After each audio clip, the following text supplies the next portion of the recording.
distopias. Eu sempre me interessei por elas. E a gente pode dizer que distopias, elas são funcionamentos anômalos de órgãos. É isso que eu li no dicionário. Mas a gente também pode dizer que a distopia, ela é o antônimo ou ela é o contrário da utopia. E aí eu vou ler para vocês qual é o significado de utopia que tem aqui nesse dicionário, porque ele é um pouquinho mais longo do que o significado de distopia. A utopia é qualquer concepção ou descrição de uma sociedade justa, sem desequilíbrios sociais e econômicos, em que todo o povo usufrui de boas condições de vida. A palavra foi criada pelo inglês Thomas Morus, que usou em seu livro Utopia, clássico da literatura universal. Além disso, ele continua como segundo significado figurativo: ideal impossível de ser realizado, fantasia, quimera. Segundo a doutrina marxista, modelo abstrato de sociedade ideal, constituído como crítica à sociedade moderna, porém impossível de se pôr em prática por não se vincular às determinações econômicas e políticas da realidade. Ou seja, a utopia é inalcançável. A utopia por si só, ela já mostra um perfeccionismo que não faz parte da condição humana. Sendo a distopia o oposto, talvez isso explique um pouco por que eu me sinto, às vezes, impelida, ou por que às vezes eu me sinto quase confortável com o desconforto que a distopia causa quando eu leio. Esse ano eu li algumas distopias, eu engatei uma sequência, mas esse ano algumas me chamaram especialmente a atenção. A Ilha, li Laranja Mecânica, li Admirável Mundo Novo. Algumas eu gostei mais, outras eu gostei menos, mas essas três especialmente me chamaram a atenção porque elas contam inclusive muito sobre sociedade, sobre vida, sobre relação entre as pessoas, sobre reprodução, sobre solidão, sobre depressão, sobre amor, sobre enfim.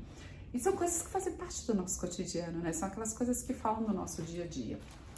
Pois bem, quando a gente avalia, se a gente colocasse de um ponto de vista prático e exemplificando, é como se a utopia fosse o subúrbio americano. A utopia guardasse a ideia de que nos foi construída a partir de modelos muito práticos quais são as formas perfeitas de a gente viver.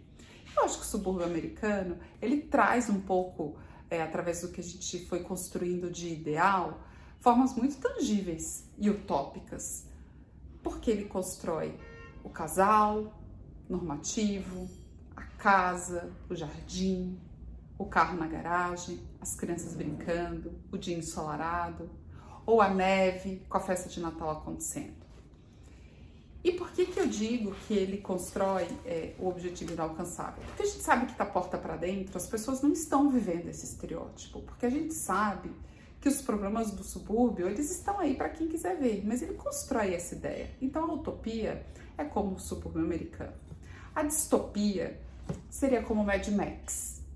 É o deserto, é o árido, são as brigas, são as tribos que não se entendem, são as tentativas de sobrevivência em cima de ambientes inóspitos. Então a gente tem dois extremos que acho que constroem ideias muito presentes no nosso dia a dia. É como se a distopia fosse a presença, fosse a rotina, fosse o que a gente vive. E a utopia fosse o apego ao que a gente está buscando. Então, enquanto eu busco o utópico, eu vivo o distópico e vivo nesse mar de ficar me questionando e de ficar sofrendo. E aí, essa semana, eu acho que de uma forma muito pouco concreta, muito pouco racional, eu fui lendo as distopias, me sentindo muito abraçada por elas. Ao mesmo tempo, estou o tempo inteiro assistindo e lendo conteúdos que falam muito de utopias, mesmo que assumindo essa condição inatingível ou esse perfeccionismo que não faz parte.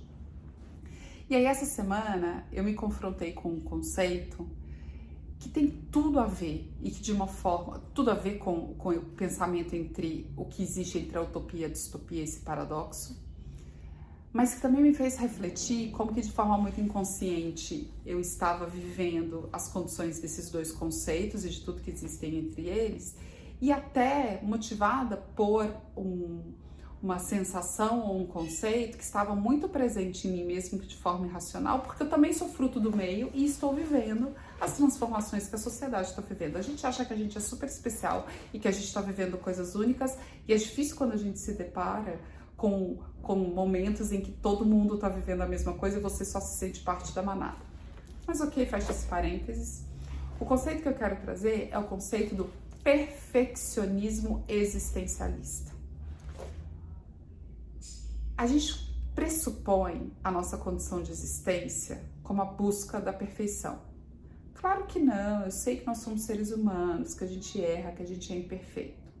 Tá, mas na prática, no dia a dia, a gente não assume as imperfeições ou os erros como questões inerentes, e se como intempéries.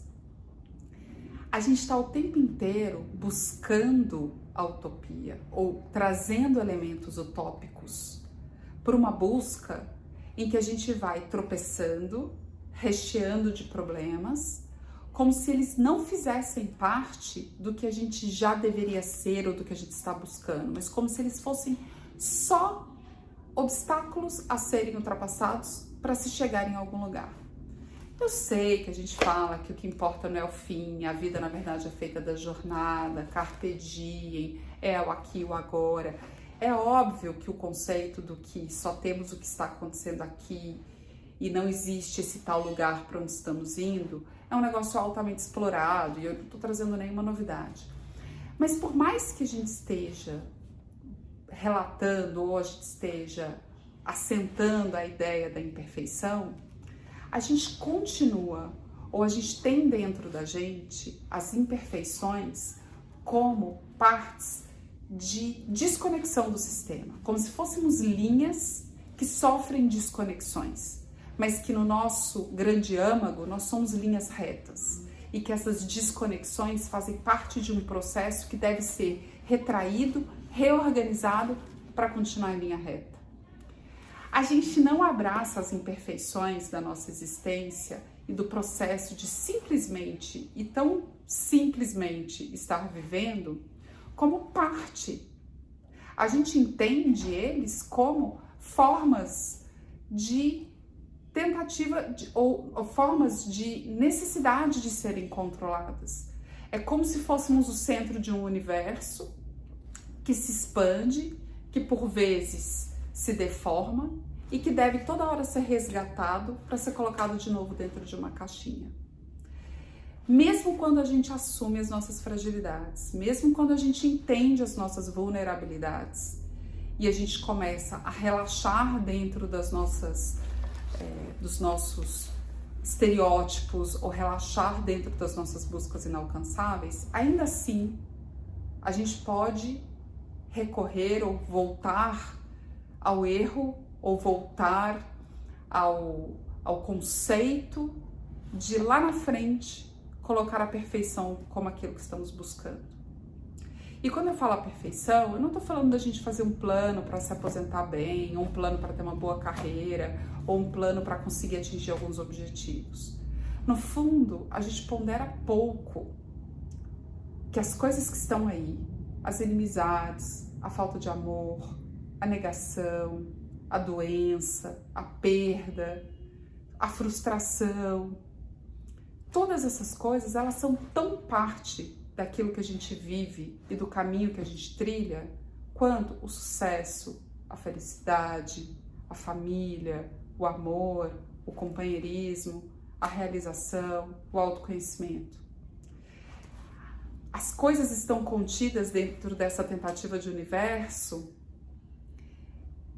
mas a gente, na hora que a gente percebe que o universo é feito dessas curvas tão difusas e não de uma esfera muito perfeita, talvez seja a hora em que a gente já está com muito mais vontade, ou que a gente está muito menos capazes de viver a plenitude, de simplesmente estar presente, do que quando a gente perdeu tanto tempo cortando essas arestas dessas imperfeições.